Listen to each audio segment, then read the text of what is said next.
हरे कृष्णा। जय माता दी। चैत नवरात्रि में नौ दुर्गा के 9 स्वरूपों की कथा का श्रवण करते हुए आज हम आप पहुँचे हैं नवरात्रि के 8वें दिन। नवरात्रि का 8वां दिन यानी माँ दुर्गा के महागौरी स्वरूप की पूजा आराधना करने का दिवस है। 8वें दिन माँ महागौरी की पूजा की जाती है। इस दिन को दुर्गा अष्टमी भी कहा जाता है और नवरात्रि की महाअष्टमी तिथि अत्यंत महत्वपूर्ण होती है।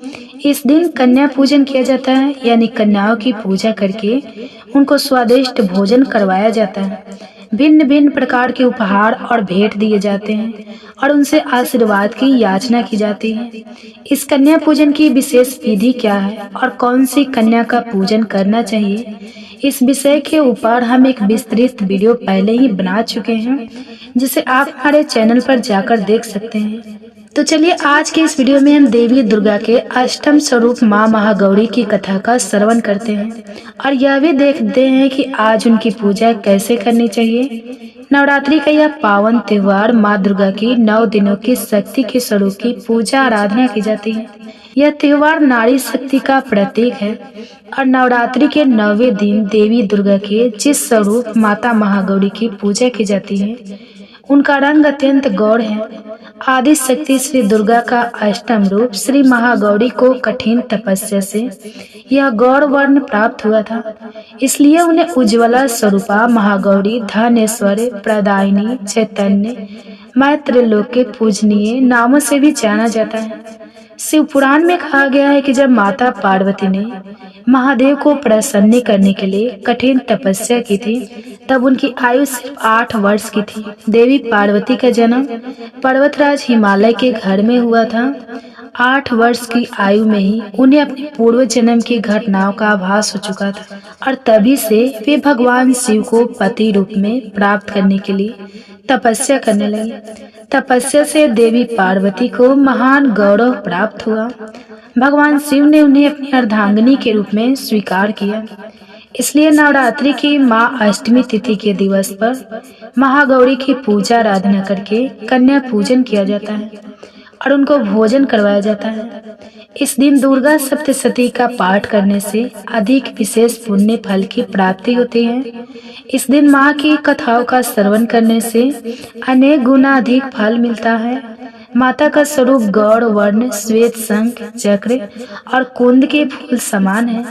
उनके वस्त्र और आभूषण आदि भी श्वेत हैं। उनकी 4 भुजाएं हैं। उनका वाहन वृषभ है। देवी के दाहिने ओर के ऊपर वाले हाथ में अभय मुद्रा है और नीचे वाले हाथ में त्रिशूल है। बाईं ओर के ऊपर वाले हाथ में डमरू और नीचे वाले हाथ में वर मुद्रा है। माँ का स्वभाव अत्यंत शांत और निर्मल है। माँ महागौरी का ध्यान स्मरण पूजन आराधना करने से मनुष्य के सभी पाप नष्ट हो जाते हैं। उनकी आराधना व्यक्ति के लिए सर्वाधिक कल्याणकारी है। माँ महागौरी की पूजा आराधना करने से व्यक्ति सब प्रकार के पवित्र और अक्षय पुण्य को प्राप्त करता है। उसके पूर्व संचित पाप कर्म नष्ट हो जाते हैं और भविष्य में पाप संताप दुख उसके पास कभी नहीं आते। उनकी कृपा से अलौकिक सिद्धियों की प्राप्ति होती है। माँ महागौरी भक्तों के कष्ट को शीघ्र ही दूर कर देती है और उनकी उपासना से असंभव कार्य भी संभव हो जाते हैं। भक्तों के लिए यह देवी अन्नपूर्णा का स्वरूप है, इसलिए भी अष्टमी के दिन कन्याओं के पूजन का विधान है। वे धन वैभव और सुख शांति की अधिष्ठात्री देवी है। धन और भौतिक सुख समृद्धि के साथ मोक्ष प्रदान करने वाली देवी माँ महागौरी है। तो आइए जानते हैं कि नवरात्रि के महाअष्टमी तिथि के दिन माँ महागौरी की पूजा आराधना संपूर्ण विधि के साथ कैसे करें। अष्टमी तिथि के दिन प्रातः ब्रह्मा मुहूर्त में उठकर स्नान इत्यादि कार्य करने के बाद महागौरी की पूजा में श्वेत लाल या गुलाबी रंग के वस्त्र धारण करना चाहिए। उसके बाद सर्वप्रथम कलश पूजन के पश्चात माँ की विधि विधान से पूजा करें। देवी महागौरी को चंदन डोली मौली सिंदूर अक्षत मोगरे का फूल अर्पित करें। फिर माँ के समक्ष धूप दीप प्रज्वलित करके उन्हें स्वादिष्ट पकवान का भोग लगाएं। माँ की स्तुति और आरती करें। इस दिन दुर्गा सप्तशती पाठ और श्रीमद् देवी भागवत महापुराण से माँ दुर्गा की कथाओं का पठन या फिर श्रवण करने से पुण्य फल की प्राप्ति होती है। अगर आप उपवास कर सकते हैं तो यह महाअष्टमी तिथि के दिन माँ महागौरी के लिए उपवास रखना चाहिए, क्योंकि अगर नवरात्रि के 9 दिन आप उपवास नहीं रख सकते और आप इस महाअष्टमी के दिन ही उपवास करके माँ गौरी की पूजा आराधना करते हैं तो पूरे नवरात्रि के उपवास का फल आपको प्राप्त हो जाएगा। इस दिन देवी के सिद्ध मंत्र श्री श्री क्लीम ह्रीम वरदाय नमः का जाप करें। माता का प्रिय भोग खीर, हलवा पूरी, चना एवं नारियल का प्रसाद चढ़ाएं। अगर आप अष्टमी के दिन कन्या पूजन करते हैं तो फिर 9 कन्याओं का पूजन करके उन्हें भोजन कराएं। इस दिन कई लोग माँ महागौरी को वस्त्र भी अर्पित करते हैं। माँ महागौरी को पूजा के दरमियान सफेद मोर पंखी या फिर पीले रंग के पुष्प अर्पित करना चाहिए। इस दिन माँ को चमेली और केसर का फूल भी अर्पित किया जाता है। नवरात्रि की महाअष्टमी तिथि के दिन ब्रह्मा मुहूर्त का समय रहेगा 4:59 का और सूर्योदय होगा 6:26 पर। चलिए अब हम देखते हैं कि देवी महागौरी को यह गौर वर्ण कैसे प्राप्त हुआ और उसके पीछे की पौराणिक कथा क्या है। इसका वर्णन हमें श्रीमद् देवी भागवत और शिव पुराण में मिलता है। तो इस कथा के अनुसार माँ दुर्गा के 8वें स्वरूप महागौरी का है। जब माता पार्वती ने महादेव को अपने पति रूप में प्राप्त करने हेतु घोर तपस्या की थी और महादेव से विवाह करने के लिए उन्होंने कई वर्षों तक कठोर व्रत और तप का पालन किया, जिससे उनका पूरा शरीर श्याम वर्णी अर्थात काला हो गया। फिर एक समय ऐसा आया जब भगवान शिव माँ पार्वती की कठिन तपस्या से प्रसन्न हो गए और उन्हें पत्नी रूप में स्वीकार कर लिया। इस प्रकार माँ पार्वती की कठोर तपस्या से प्रसन्न होकर महादेव ने उन्हें अपनी पत्नी के रूप में स्वीकार किया। भगवान शिव ने माता पार्वती का गंगा जल से अभिषेक कर उन्हें शुद्ध किया। गंगा जी के स्नान के दरमियान देवी का एक स्वरूप श्याम वर्ण का प्रकट हुआ, जो कौशिकी देवी कहलाई, और वही दूसरा स्वरूप चंद्रमा के समान उज्जवल वर्ण का प्रकट हुआ और तपस्या से देवी पार्वती को महान गौरव प्राप्त हुआ, इसलिए उनका नाम महागौरी पड़ा।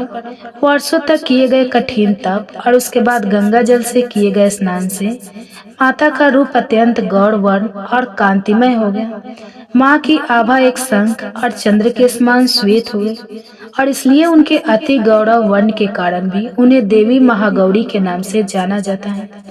देवी महागौरी अमोघ फलदायिनी है और उनकी पूजा से भक्तों के सर्व पाप कर्म धुल जाते हैं और अंत में मोक्ष की प्राप्ति होती है। उनकी कृपा से अलौकिक सिद्धियां भी प्राप्त होती है। तो हमें आशा है कि हमारे द्वारा कही गई यह कथा आपको अच्छी लगी होगी और आज की नवरात्रि की अष्टमी तिथि के दिन की महागौरी कथा को हम यहीं समाप्त कर रहे हैं और कल नवरात्रि के 9वें दिन यानी नवरात्रि के अंतिम दिवस की कथा के साथ हम फिर मिलेंगे नव दुर्गा के 9वें स्वरूप की कथा के साथ।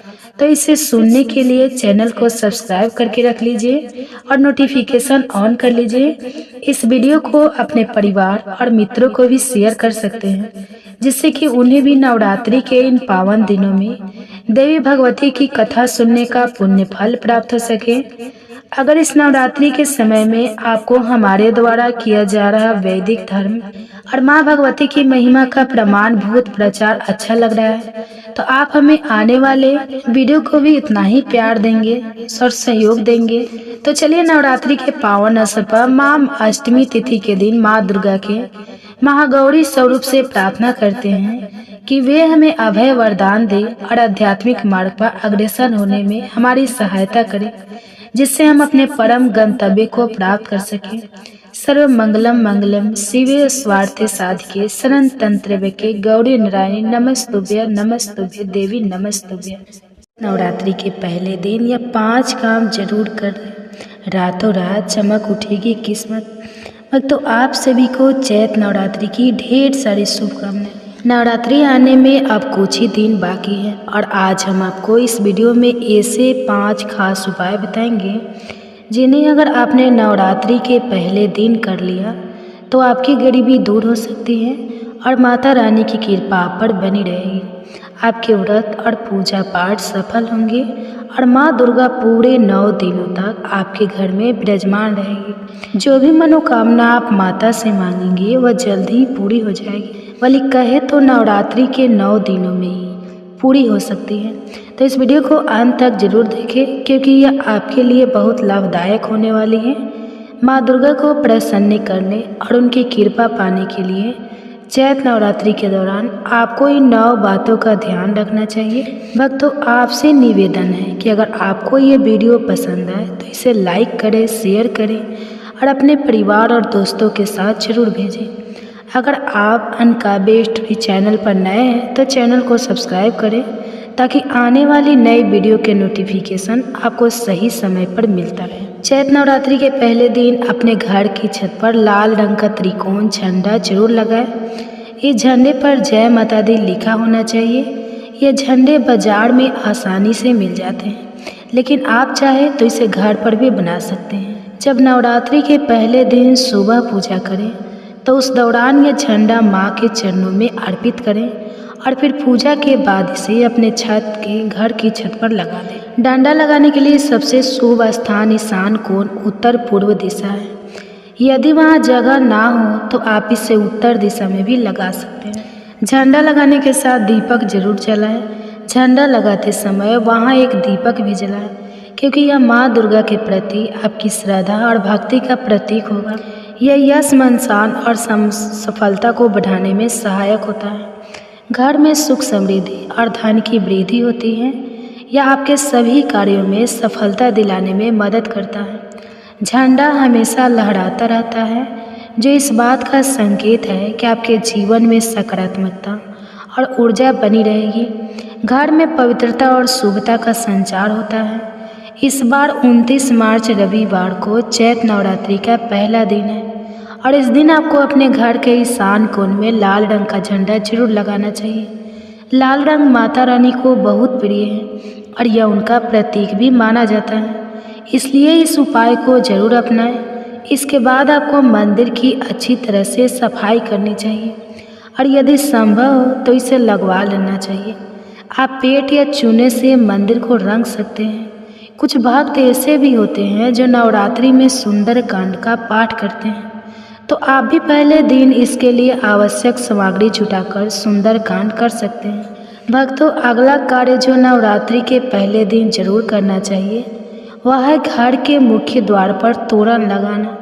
तोरण क्या होता है? इसके लिए आम के पत्ते चाहिए। जिस तरह हम 5 पल्लव में आम के पत्ते का उपयोग करते हैं, वैसे ही यहाँ भी आम के पत्तों की ज़रूरत होती है। आपको थोड़ा अधिक मात्रा में ताज़े आम के पत्ते लेकर पहले अच्छे से धो लेना चाहिए। इसके बाद पत्तों के ऊपर हल्दी या कुमकुम से श्री लिखें। अब इन पत्तों को एक धागे में पिरो लें। आप लाल या पीले रंग का धागा इस्तेमाल कर सकते हैं। एक बार यह माला तैयार हो जाए तो इसे अपने घर के मुख्य द्वार पर टांग दें। भक्तों, जब किसी घर के मुख्य द्वार पर तोरण लगा होता है तो यह शुभता और मांगलिक कार्यों का संकेत देता है। यह बताता है कि घर में देवी का वास है और वातावरण पवित्र है। धार्मिक अनुष्ठानों, भवन निर्माण या किसी भी विशेष पूजा पाठ में आम के पत्तों का बहुत महत्व होता है। बिना आम के पत्तों की पूजा अधूरी मानी जाती है।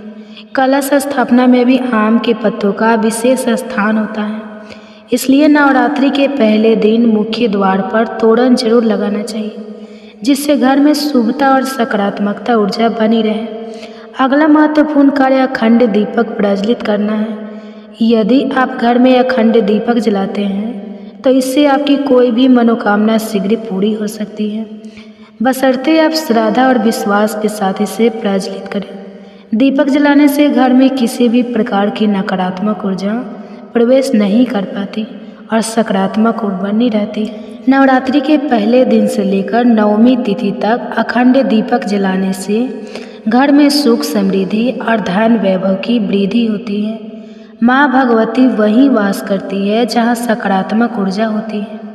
इसलिए हम मुख्य द्वार पर तोरण लगाते हैं ताकि बाहर से कोई भी सकारात्मक ऊर्जा घर में प्रवेश ना करे, और दीपक जलाते हैं जिससे घर के भीतर भी पवित्रता और सकारात्मक ऊर्जा बनी रहे, तो हमारे विचारों में किसी भी प्रकार की नकारात्मक ऊर्जा ना रहे। इसके लिए हम दीपक प्रज्वलित करते हैं। जब हम पूजा, प्रार्थना और मंत्र जाप कर रहे होते हैं तब दीपक का महत्व और भी बढ़ जाता है। लेकिन यदि किसी कारणवश आप अखंड दीपक नहीं जला सकते तो सुबह और शाम दोनों समय शुद्ध घी का दीपक अवश्य जलाएं। इसके साथ ही घर में लौंग और कपूर की आरती जरूर करें ताकि नकारात्मक ऊर्जा दूर हो और सकारात्मक ऊर्जा बनी रहे।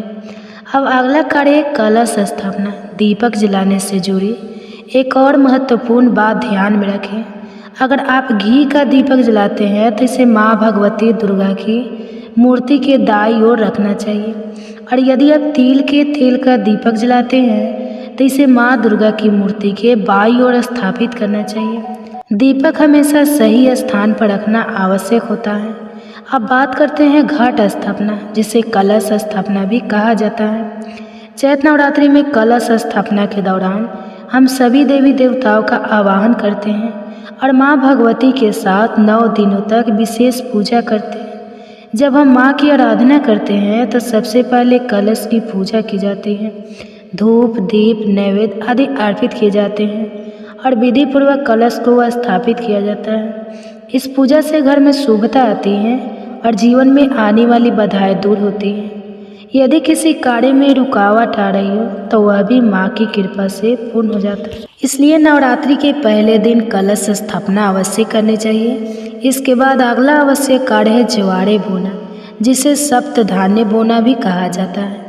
यह एक शुभ संकेत होता है जिसमें मिट्टी में विशेष प्रकार के अनाज जैसे जौ बोए जाते हैं। जब ये अंकुरित होते हैं तो यह इस बात का प्रतीक होता है कि घर में सुख, समृद्धि और माँ भगवती की कृपा बनी हुई है। यह संकेत देता है कि देवी माँ का आशीर्वाद हमारे परिवार पर हमेशा रहेगा। इसलिए नवरात्रि के प्रथम दिन घर में जवारे बोना बहुत शुभ माना जाता है। अब बात करते हैं एक और महत्वपूर्ण कार्य की, जो नवरात्रि के पहले दिन किया जाना चाहिए, व्रत रखना। कई भक्त पूरे 9 दिनों तक व्रत रखते हैं। कुछ भक्त केवल जल पीकर उपवास करते हैं तो कुछ फलाहार ग्रहण कर व्रत करते हैं। लेकिन अगर आप पूरे नवरात्रि का व्रत नहीं रख सकते तो कम से कम नवरात्रि के पहले दिन व्रत अवश्य करें। चैत्र नवरात्रि के पहले दिन और अंतिम दिन यानी नवमी या अष्टमी तिथि पर व्रत करना बहुत शुभ माना जाता है। पहला दिन विशेष रूप से महत्वपूर्ण होता है क्योंकि इस दिन माँ भगवती की आराधना विधि पूर्वक की जाती है।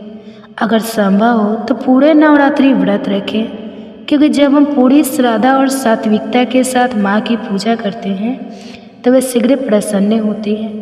हालांकि व्रत तभी रखें जब आप स्वस्थ हो।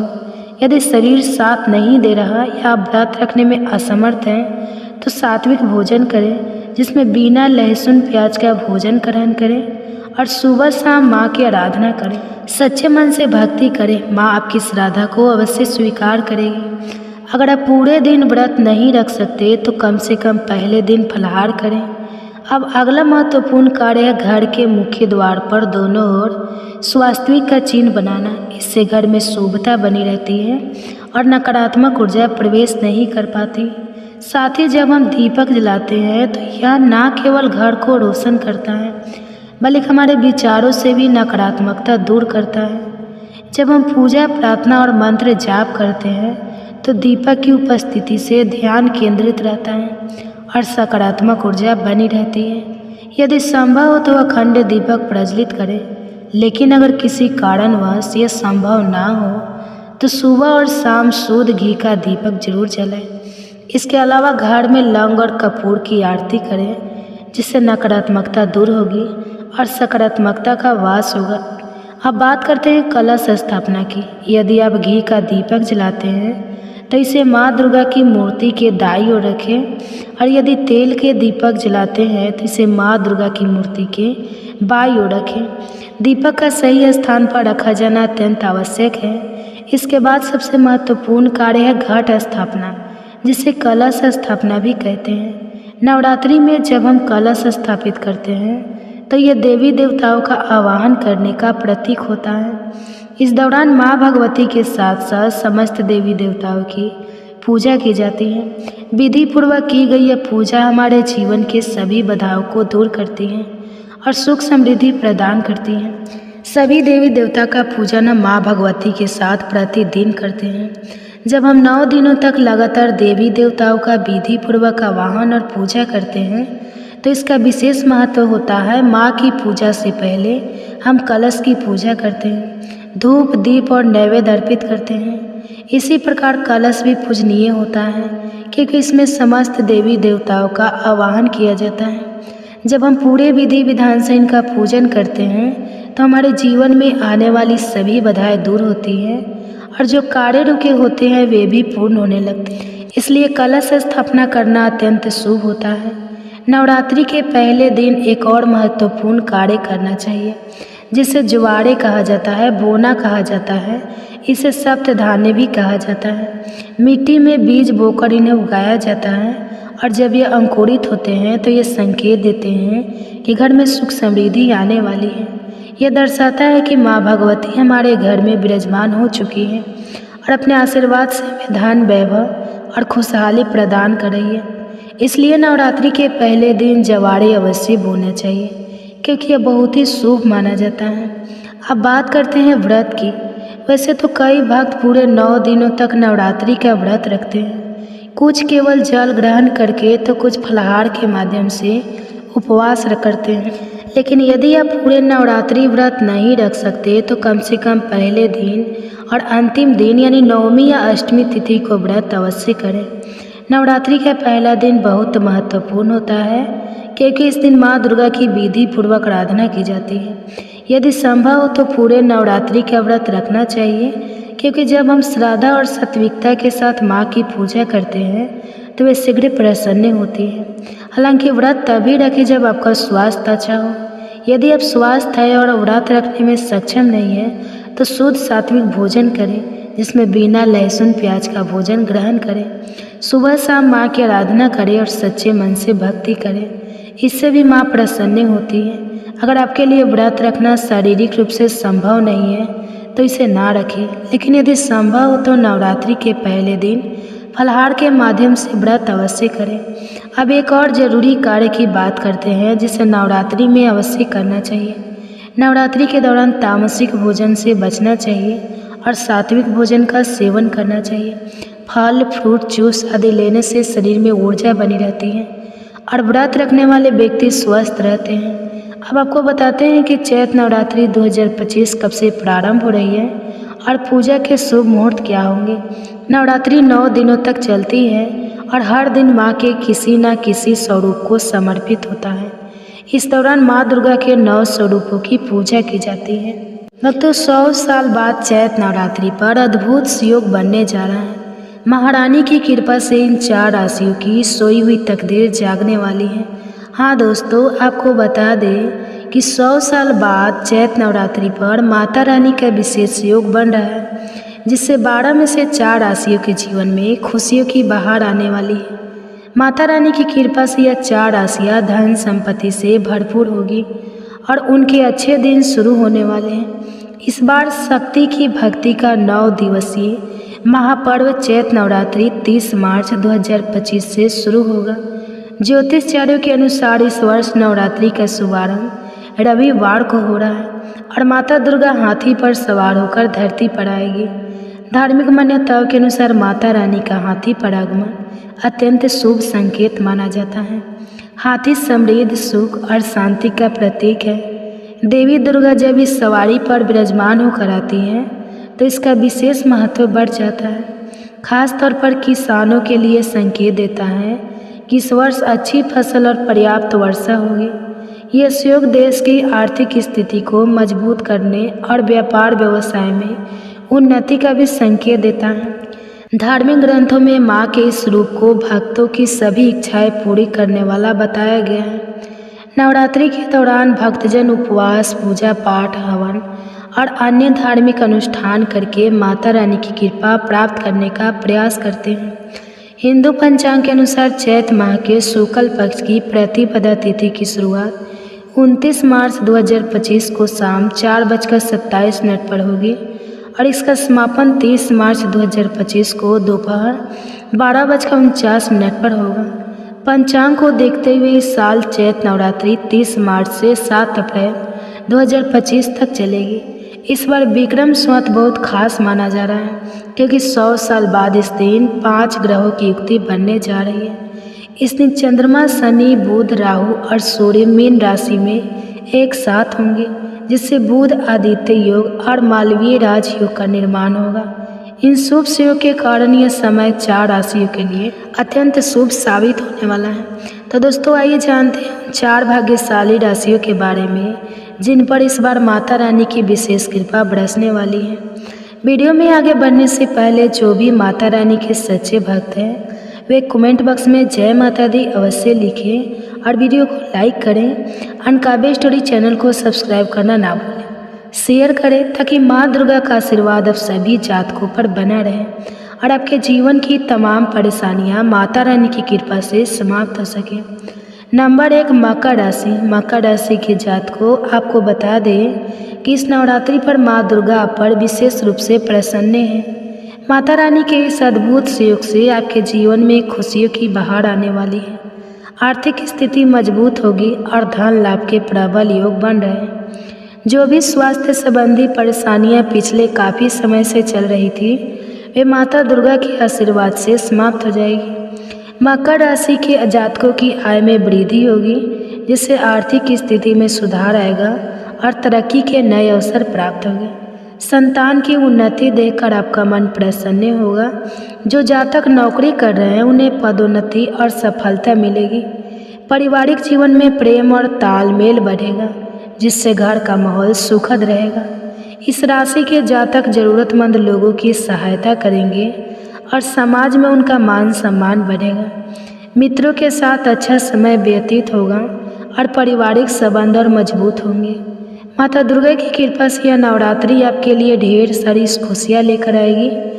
माँ दुर्गा को प्रसन्न करने के लिए इस नवरात्रि छोटे कन्याओं को भोजन कराएं, जिससे माता रानी की कृपा आप पर बनी रहे और आपके जीवन में सुख समृद्धि है। नंबर 2, कुंभ राशि। कुंभ राशि के जातकों आपको बता दें कि 100 साल बाद माता रानी की कृपा से आपके जीवन में खुशियाँ आने वाली है। माँ दुर्गा आप पर विशेष रूप से प्रसन्न होने जा रही है। माता रानी के आशीर्वाद से इस नवरात्रि से आपका भाग्य बदलने वाला है। ये समय आपके लिए किसी वरदान से कम नहीं होगा। नवरात्रि के पहले दिन से ही माता शैलपुत्री का आशीर्वाद मिलने लगेगा, जिससे आपके जीवन में बड़े बदलाव आएंगे। माता रानी के आशीर्वाद से आपके तरक्की के मार्ग खुलेंगे और आर्थिक स्थिति बेहद मजबूत होगी। 30 मार्च से आपके लिए समय बहुत ही शुभ और सफलता दिलाने वाला साबित होगा। साथ ही आपको बता दें कि कुंभ राशि वालों को भाग्य का पूरा साथ मिलेगा, जिससे उनके अधूरे काम पूरे होंगे और नया व्यवसाय शुरू करने का सुनहरा अवसर मिलेगा। जीवन में आप नियमों का पालन करेंगे और अपनी सभी ज़रूरतों का ध्यान रखेंगे। व्यापार में लाभ प्राप्त करने के लिए सही निर्णय लेंगे और सोच समझकर कदम उठाएंगे, जिससे वे अपनी एक मजबूत पहचान बनाने में सक्षम होंगे। अगर नौकरी पेशा लोगों की बात करें तो नवरात्रि में बनने वाले 100 साल बाद के दुर्लभ योग से आपको किसी दूसरी कंपनी से अच्छी आमदनी का ऑफर मिल सकता है, जिससे करियर में आपकी उन्नति होगी। यह समय आपके लिए बहुत ही महत्वपूर्ण रहने वाला है, क्योंकि आपको नए अवसर मिलेंगे जो भविष्य में सफलता के नए रास्ते खोलेंगे। सामाजिक क्षेत्र में भी आपको सफलता प्राप्त होगी और समाज में आपकी प्रतिष्ठा बढ़ेगी। आपके संपर्क बढ़ेंगे और समाज में आपका नाम होगा। माता रानी की कृपा से यह नवरात्रि आपके जीवन में खुशियाँ और समृद्धि लेकर आएगी, जिससे घर में सुख शांति बनी रहेगी। हाँ दोस्तों, इन 9 दिनों में आप खूब धन कमाएंगे और माँ लक्ष्मी की कृपा से आपके घर में आर्थिक समृद्धि आएगी। आपकी आय में बढ़ोतरी होगी और रुके हुए काम पूरे होंगे। माता पिता का आशीर्वाद मिलेगा, जिससे परिवार में खुशियों का माहौल रहेगा। भाई बहनों के साथ संबंध अच्छे रहेंगे और वे आपकी सफलता में आपका पूरा सहयोग देंगे। जीवन साथी के साथ संबंध मजबूत होंगे और आप दोनों मिलकर किसी संपत्ति की खरीदारी की योजना बना सकते हैं। साथ ही आपको बता दें कि यदि आप काफ़ी समय से विवाह के लिए योग्य वर या वधू की तलाश कर रहे हैं तो इस नवरात्रि में माता रानी के आशीर्वाद से आपकी यह इच्छा भी पूरी हो सकती है। माता रानी की कृपा से सही समय पर सही व्यक्ति से मिलने का योग्य बन रहा है। अगर आप कोई मनचाही इच्छा पूरी करना चाहते हैं तो माता रानी के मंदिर जाकर उन्हें 16 श्रृंगार अर्पित करें। ऐसा करने से माता रानी की विशेष कृपा प्राप्त होगी और आपको कोई बहुत बड़ी खुशखबरी सुनने को मिल सकती है। नंबर 3, तुला राशि। तुला राशि के जातकों आपको बता दें कि चैत्र नवरात्रि आपके लिए बेहद शुभ और फलदायी सिद्ध होने वाला है। जी हाँ दोस्तों, माता महामाई माँ दुर्गा के आशीर्वाद से यह नवरात्रि आपके लिए किसी वरदान से कम साबित नहीं होगी। माता रानी की कृपा से आपके जीवन में बड़े बदलाव आने वाले हैं और यह समय आपको हर क्षेत्र में सफलता दिलाने वाला होगा। हाँ दोस्तों, इस नवरात्रि में आपके जीवन में कई सकारात्मक बदलाव होंगे जिससे आपके जीवन में खुशियाँ ही खुशियाँ आएगी। नवरात्रि के शुभ समय में आपके सभी अधूरे अरमान पूरे होने वाले हैं। माता दुर्गा स्वयं आपके घर में विराजमान होगी और उनकी कृपा से आपके जीवन की परेशानियां दूर हो जाएगी। आपको बता दें कि इस चैत्र नवरात्रि से जो भी लोग लंबे समय से अस्वस्थ थे उनके स्वास्थ्य में ज़बरदस्त सुधार होगा। जो जातक स्वास्थ्य को लेकर चिंतित थे उन पर माता रानी की विशेष कृपा बरसने वाली है जिससे उनकी सभी परेशानियां समाप्त होगी। यह नवरात्रि माता रानी की कृपा से करियर में शानदार परिणाम देने वाली है जिससे तुला राशि वालों के लिए 9 दिन बेहद शुभ साबित होंगे। तुला राशि के जातकों को माता रानी के आशीर्वाद का अद्भुत लाभ मिलेगा। आपको बता दें कि आने वाला समय आपके लिए अत्यंत लाभकारी रहेगा। आपकी आय में बढ़ोतरी होगी और आर्थिक स्थिति मजबूत बनेगी। माता रानी के आशीर्वाद से आपके रुके हुए कार्य पूरे होंगे और आपकी आकस्मिक धन लाभ की प्राप्ति होगी। जो जातक लंबे समय से आर्थिक परेशानियों से जूझ रहे थे उनकी समस्याएं अब दूर होने वाली हैं। माता शैलपुत्री के आशीर्वाद से तुला राशि के जातकों पर धन की वर्षा होगी और उनका जीवन खुशियों से भर जाएगा। माता दुर्गा की कृपा से नौकरी पेशा जातकों को इस समय बड़ा अवसर मिल सकता है जिससे उनका करियर नई ऊंचाइयों तक पहुंचेगा और उनकी चिंताएं समाप्त होगी। जो लोग लंबे समय से नौकरी की तैयारी में लगे हुए हैं उनके अधूरे सपने इस नवरात्रि में पूरे हो सकते हैं। यह चैत्र नवरात्रि उनके जीवन में बड़ा बदलाव लाने वाली है जिससे उनके घर परिवार में खुशी का माहौल बनेगा। व्यवसाय में भी उन्हें अप्रत्याशित लाभ मिलने के योग्य बन रहे हैं। तुला राशि के जातकों को परिवार में किसी मांगलिक कार्य के शुभ सहयोग प्राप्त होंगे। इसके अलावा उन्हें किसी धार्मिक यात्रा का अवसर भी मिल सकता है जिससे उनका भविष्य और अधिक उज्जवल बनेगा। इस माह आप अपनी मधुर वाणी के प्रभाव से किसी बड़े कार्य में सफलता प्राप्त कर सकते हैं। नवरात्रि की शुरुआत आपके लिए अत्यंत शुभ होने वाली है। दोस्तों, ये कहना गलत नहीं होगा कि नवरात्रि आपके जीवन में अपार खुशियाँ लेकर आने वाली है। नंबर 4, मीन राशि। मीन राशि वाले जातकों आपको बता दें कि 100 साल बाद नवरात्रि पर बनने वाले इस अद्भुत योग से आपको बहुत लाभ होने वाला है। हाँ दोस्तों, माता रानी की विशेष कृपा से आपका समय बेहतर होगा और आपके जीवन में बड़ा बदलाव आएगा। मीन राशि वालों पर माँ दुर्गा के 9 रूपों की विशेष कृपा दृष्टि बनी रहेगी। इस दौरान सफलता के नए रास्ते खुलेंगे और आपको कोई शुभ समाचार भी मिल सकता है। आपकी मेहनत का फल अब मिलने वाला है जिससे आपकी आर्थिक स्थिति पहले से मजबूत होगी। रुके हुए कार्य पूरे होंगे और धन लाभ के साथ साथ कई बड़ी सफलताएं भी मिलेगी। करियर में सफलता के मार्ग खुलने वाले हैं। यह चैत्र नवरात्रि आपके लिए बहुत ही शुभ साबित होगी। इसके साथ ही जो लोग कर्ज संबंधी परेशानियों से जूझ रहे थे उनकी समस्याएं भी इस नवरात्रि में समाप्त हो सकती हैं। माता रानी की कृपा से आपके पूरे घर परिवार में सुख शांति बनी रहेगी। इस समय आप अपने घर में कोई बड़ा मांगलिक आयोजन भी कर सकते हैं। आप धर्म कर्म के कार्यों में बढ़ चढ़कर हिस्सा लेंगे और ज़रूरतमंदों की सहायता करेंगे जिससे आप खूब पुण्य अर्जित करेंगे। माता दुर्गा की कृपा से आपके हाथों से गरीबों और निसहाय लोगों का कल्याण भी होगा। अगर व्यापार की बात करें तो नवरात्रि के इस शुभ योग से व्यापारियों को भी ज़बरदस्त लाभ होगा। आपका व्यवसाय उन्नति करेगा और देश विदेश तक फैलेगा। आप धन लाभ प्राप्त करेंगे और साझेदारी में किए गए व्यवसाय से भी अच्छा मुनाफा मिलेगा। शिक्षा से जुड़े जातकों के लिए भी यह समय बेहद शुभ रहने वाला है। माता दुर्गा के आशीर्वाद से आपको पढ़ाई में सफलता मिलेगी और आपके भविष्य के नए मार्ग खुलेंगे। जो महिलाएं लंबे समय से संतान की प्राप्ति की कामना कर रही थी, उनकी यह इच्छा भी बहुत जल्द पूरी होने वाली है। यह 9 दिवसीय नवरात्रि आपके जीवन में नई खुशियाँ और सुख समृद्धि लेकर आएगी। माँ दुर्गा का हाथी पर आगमन आपके लिए सौभाग्य और समृद्धि का प्रतीक है। यह समय आपके जीवन के लिए किसी वरदान से कम नहीं होगा, इसलिए इस अवसर को हाथ से जाने ना दें। तो दोस्तों, यह थी वे 4 खुशनसीब और भाग्यशाली राशियाँ जिन्हें 100 साल बाद माता दुर्गा के अद्भुत योग से अपार लाभ मिलने वाला है। इन राशियों की किस्मत चमकने वाली है। दोस्तों, आपको ये जानकारी कैसी लगी हमें कमेंट्स करके ज़रूर बताएं। अगर जानकारी पसंद आई हो तो कमेंट बॉक्स में माता रानी का एक सच्चे दिल से जयकारा।